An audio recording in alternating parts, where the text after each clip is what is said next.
Uh, I want to play a PlayStation 3 game. I don't have a lot, and I haven't played a lot. What do I have in my library here? Bleach. Yeah, that's a good game. Killzone 3. Yeah, that one too. MGS4. But I don't want to kill things. Ooh, 3D Dot Heroes. Yeah, that's a good one. White Knight Chronicles too. And the Atler series. Yeah, but I'd really like something more like Chrono Trigger. Wait a minute. Didn't I get something in the mail? Yeah, I remember. What did I get?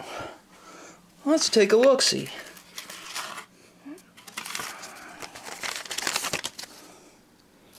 Ni no Kuni, Wrath of the White Witch.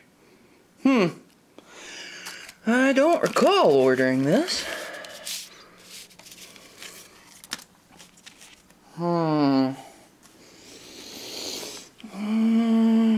The disc looks promising enough.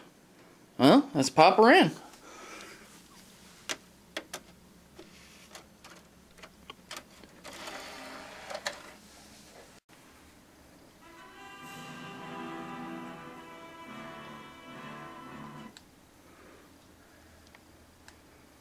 Before we get into the review, let me first state that this game was developed by Level 5 as well as Studio Ghibli. Okay? That studio alone should warrant purchasing of this game. But, as we all know, you can't take things at face value. So, the publisher was Namco Bandai, which should again warrant purchase of this game. Teamed up together, this game is a Chrono Trigger enthusiast dream, mixed in with a few Dragon Quest elements and a couple Final Fantasy elements. With Studio Ghibli, you got one of the best looking JRPGs to be released to Western civilization since God knows when. This game is an immense reminder of what can be done when RPGs are done right. It has been some years since I played a game that hasn't been bogged down with such rendered cutscenes that I didn't even want to play the game. I'm looking at you, Final Fantasy 13. Now, one other note to mention on this before we get into the review is that this game is exclusively available on the PlayStation 3, but it is also available on the Nintendo DS, though I'm not really sure about that one. So, if anyone has any history on that, I know it was released in December in 2010 to the DS, but I don't think it was released to the Americas or the Europes. So, once again, Japan gets it all. But we have the PlayStation 3 version, so onward and upward.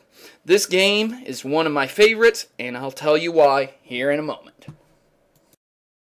This is Ni no Kuni, Wrath of the White Witch, for the PlayStation 3. This is what you're looking at right here, the PlayStation 3 version. And if you know anything about Studio Ghibli, they won an Oscar for their work. So let's just realize that this studio knows what it's doing. Now, if you've seen their movies, you'll be familiar with their artistic style and how they go about things, but the game's execution is so much better. Basically, the beginning of this game starts out with this young child trying to save his mother, and his mother dies and he becomes an orphan. He's told about his destiny. He will bring peace to this land that is ravished with darkness. This evil woman and creature decide that it's a good idea to bring darkness to everyone's hearts. And much like several other plots in other games, it's his job to take the essence from others and put it back into the ones that need it. While it is unfortunate that his mother dies and he goes to this parallel universe to try and find the remnants of her, his job while in this universe is to restore order and peace to the hearts of those who need it most. It's very simplistic in its design, and yes, its execution too. While it does have very advanced JRPG elements, it's very easy to get involved in and feel immersed in this universe. While the graphics are the strong side to this game, there is also several elements added to it. As I said before, the ability to take other people's essence and restore the ones that need it most is one of the better things available on this game.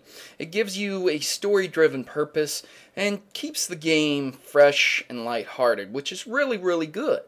While you're doing this, you'll feel an emotional connection to a lot of these characters, but let me just say this right now. Even though the styling and the artistic nature of this game is geared towards children, and children may appreciate it, it is a very adult-oriented game for the most part.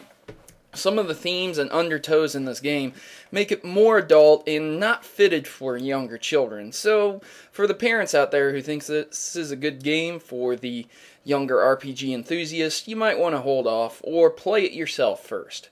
Now that I've gotten that out of the way, Ni no Kuni is one of the better games I've played in a long time RPG style.